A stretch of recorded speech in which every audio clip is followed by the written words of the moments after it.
ഇപ്പോഴും ഇസ്രായേലിനെ ന്യായീകരിക്കാൻ വേണ്ടി ശബ്ദമുയർത്തുന്ന ആളുകളുടെ മനോനില ആശ്ചര്യജനകമാണ്. കാരണം IDF-ന്റെ സൈനികർ, ഇസ്രായേലി ഡിഫൻസ് ഫോഴ്സിന്റെ സൈനികർ, അവർ കൊന്നതോ അവർ മൂലം പലായനം ചെയ്തതോ ആയ പലസ്തീനിയൻ സ്ത്രീകളുടെ അടിവസ്ത്രം ധരിച്ച് ലൈംഗിക ആഭാസം കാണിക്കുന്നതിന്റെ ദൃശ്യങ്ങൾ അവർ തന്നെ ടിക്ടോക്കിൽ പോസ്റ്റ് ചെയ്തിട്ടുണ്ട്. ആ മനോനിലയ്ക്ക് തുല്യമായ മനോനിലയായിരിക്കും ഇസ്രായേലിന്റെ ഈ കൊട്ടും ക്രൂരകൃത്യത്തെ ന്യായീകരിക്കുന്ന ഓരോ ആളുടേതെന്ന് ഞാൻ പറയും. കാരണം മനുഷ്യനായി പിറന്ന ഒരാൾക്കും, മനുഷ്യനായി ജീവിക്കുന്ന, മനുഷ്യത്വം മരവിക്കാത്ത ഒരാൾക്കും ഇസ്രായേൽ ചെയ്യുന്ന ഈ വംശഹത്യയെ എതിർക്കാതിരിക്കാൻ കഴിയില്ല. ഏറ്റവും ഒടുവിലത്തെ കണക്കനുസരിച്ച് കഴിഞ്ഞ 21 മാസം കൊണ്ട് 60,000 മനുഷ്യരാണ് ഗാസ എന്ന് പറയുന്ന 365 സ്ക്വയർ കിലോമീറ്റർ മാത്രം വരുന്ന പ്രദേശത്ത് കൊല്ലപ്പെട്ടിരിക്കുന്നത്. ഇത് റിക്കവർ ചെയ്ത ഡെഡ് ബോഡികളുടെ കണക്കാണ്. അമേരിക്കയിലെ തന്നെ പ്രശസ്തമായ മാധ്യമം എക്കണോമിസ്റ്റ് പറയുന്നത് ഇതിനേക്കാൾ ഏറെ മനുഷ്യർ അവിടെ മരിച്ചിട്ടുണ്ട്. ആ മൃതദേഹങ്ങൾ ഇപ്പോഴും തകർന്ന കെട്ടിടങ്ങളുടെ അടിയിൽ കിടക്കുകയാണ് എന്ന്. കഴിഞ്ഞ ദിവസത്തെ വാഷിംഗ്ടൺ പോസ്റ്റ് നിങ്ങളിൽ കുറച്ചു പേരെങ്കിലും വായിച്ചിട്ടുണ്ടാകും.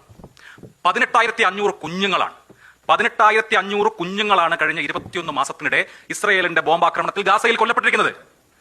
18,500 കുഞ്ഞുങ്ങളെ ബോംബിട്ടും പട്ടിണിക്കിട്ടും കൊന്ന ഒരു രാഷ്ട്രത്തിന്റെ കൂടെ നീതി ഉണ്ടാവുമോ? ഈ 18,500 കുഞ്ഞുങ്ങളുടെ കാര്യം പറയുമ്പോൾ അതിൽ 936 കുഞ്ഞുങ്ങൾ 1 വയസ്സിൽ താഴെയുള്ള കുഞ്ഞുങ്ങളാണ്. ഒന്നാം പിറന്നാൾ ആഘോഷിക്കുന്നതിന് മുൻപ്, നടക്കാൻ തുടങ്ങുന്നതിന് മുൻപ് അവരുടെ കിടക്കറയിൽ വെച്ച്, അല്ലെങ്കിൽ അവർ കളിക്കുന്ന മുറ്റത്ത് വെച്ച്, ഒരുപക്ഷെ മാതാപിതാക്കളുടെ കയ്യിലിരിക്കുമ്പോൾ ഒന്നും അറിയാതെ കൊല്ലപ്പെട്ടു പോയ കുഞ്ഞുങ്ങളാണ്. പാൽമണം മാറുന്ന പ്രായത്തിന് മുമ്പ് കുഞ്ഞുങ്ങളെ ഇത്തരുണത്തിൽ കൊന്നുകളയുന്ന ഒരു രാഷ്ട്രത്തിനൊപ്പം നീതി ഉണ്ടാകുമോ? അത് നീതിയുടെ ഏത് അളവുകോൽ വെച്ച് അളക്കുമ്പോഴാണ് നമുക്കത് പറയാൻ കഴിയുക? ഒരു പോപ്പുലേഷനെ ആകെ പട്ടിണിക്കിടുകയാണ്. സ്വന്തം കുഞ്ഞ്, ഒന്ന് ആലോചിച്ച് നോക്കൂ, സ്വന്തം കുഞ്ഞ് ഒരു ദിവസം പട്ടിണിയിരിക്കുന്നത്, ഒരു നേരം പട്ടിണിയിരിക്കുന്നത് നിങ്ങൾക്ക് സഹിക്കുമോ? ഗാസയിലെ കുഞ്ഞുങ്ങൾ പട്ടിണി കിടക്കാൻ തുടങ്ങിയിട്ട് എത്ര നാളായി? ഐക്യരാഷ്ട്രസഭയുടെ നേതൃത്വത്തിൽ നടന്ന എയ്ഡ് ഇസ്രായേൽ ഏകപക്ഷീയമായി തടഞ്ഞത് മുതൽ ഗാസയിലെ കുഞ്ഞുങ്ങൾ മുഴുവനായും പട്ടിണി കിടക്കുകയാണ്. വിശന്നു വലഞ്ഞ് കല്ലുകൾ വയറിനോട് ചേർത്ത് വിശപ്പ് സഹിക്കാൻ കഴിയാതെ നിൽക്കുന്ന കുഞ്ഞുങ്ങളെ നമ്മൾ കാണുന്നുണ്ട് ഗാസയിൽ നിന്ന്.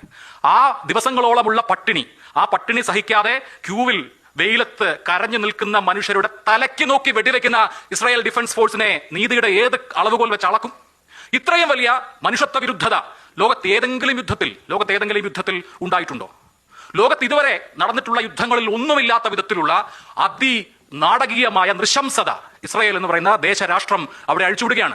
ജേർണലിസ്റ്റുകളെ, പത്രപ്രവർത്തകരെ പട്ടിണിക്കിട്ട് കൊല്ലുന്ന ഒരു രാഷ്ട്രത്തിനൊപ്പം നീതി ഉണ്ടാകുമെന്ന് നിങ്ങൾ ആരെങ്കിലും വിചാരിക്കുന്നുണ്ടോ? സ്വന്തം കുഞ്ഞുങ്ങളുടെ മുഖം, സ്വന്തം കുഞ്ഞുങ്ങളുടെ കൺമുമ്പിലുള്ള ഏതെങ്കിലും ഒരാൾക്ക് ഈ നാരകീയമായ നൃശംസതയെ എതിർക്കാതിരിക്കാനാകുമോ? അതിനോടൊപ്പം ഒരു മൗനം കൊണ്ടെങ്കിലും ചേർന്ന് നിൽക്കാൻ കഴിയുമോ? അത്ഭുതകരമാണ്. ഇപ്പോഴും ഇസ്രായേലിന്റെ ഈ വംശഹത്യ ശരിയാണ് എന്ന് വിശ്വസിക്കുന്ന ജനങ്ങളുണ്ടെങ്കിൽ എന്നെ പോലെയുള്ള ആളുകൾക്ക് അത് വലിയ അത്ഭുതവും ആശ്ചര്യവും ഉണ്ടാക്കുന്നുണ്ട്. ചരിത്രത്തിലേക്ക് ഞാൻ പോകാം വർത്തമാനം കഴിഞ്ഞതിന് ശേഷം. ഇത്